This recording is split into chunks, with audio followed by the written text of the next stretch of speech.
ہم کریں گے ہر مظلوم کی حمایت۔ بسم اللہ الرحمن الرحیم۔ السلام علیکم، میں ہوں حرین فاطمہ اور آپ دیکھ رہے ہیں حمایتی نیوز HD چینل۔ نظر ڈالتے ہیں آج کی اہم خبروں پر۔ بھینس کالونی میں غیر قانونی سرگرمیوں کا انکشاف، SHO رانا محمد خوشی پہ سنگین الزامات۔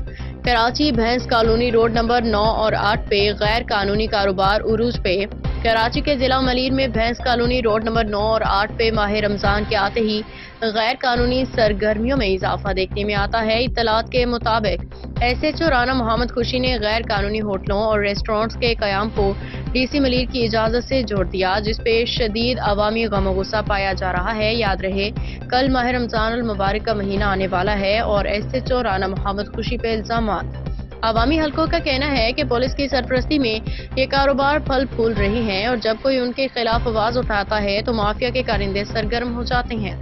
قانونی کارروائی اور عوامی مطالبات۔ پاکستانی قوانین کے مطابق رمضان المبارک کے دوران عوامی مقامات پہ کھانے پینے پہ سخت پابندی ہے۔ رمضان آرڈیننس 1981 اور تعزیرات پاکستان کی دفعہ 217-218 کے تحت ایسے غیر قانونی کاروبار اور ان کے سرپرستوں کے خلاف سخت کارروائی ہو سکتی ہے۔ عوام نے SSP ملیر، IG سندھ اور DIG رینجر سے اپیل کی ہے کہ SHO رانا محمد خوشی کے خلاف تحقیقات کی جائیں اور غیر قانونی کاروبار کا خاتمہ یقینی بنایا جائے۔ شہریوں نے رمضان المبارک کے تقدس کو برقرار رکھنے کے لیے فوری اور سخت ایکشن کا مطالبہ کیا ہے۔ عوام کا کہنا ہے کہ 2 نمبر دھندے پورے بھینس کالونی میں سرعام عروج پہ ہیں۔ رانا خوشی کی اجازت سے چل رہے ہیں، لیکن ماہ مبارک آنے والا ہے، آخرکار اس ماہ کی تو عزت کی جائے۔ احمد دین حمایتی کی رپورٹ۔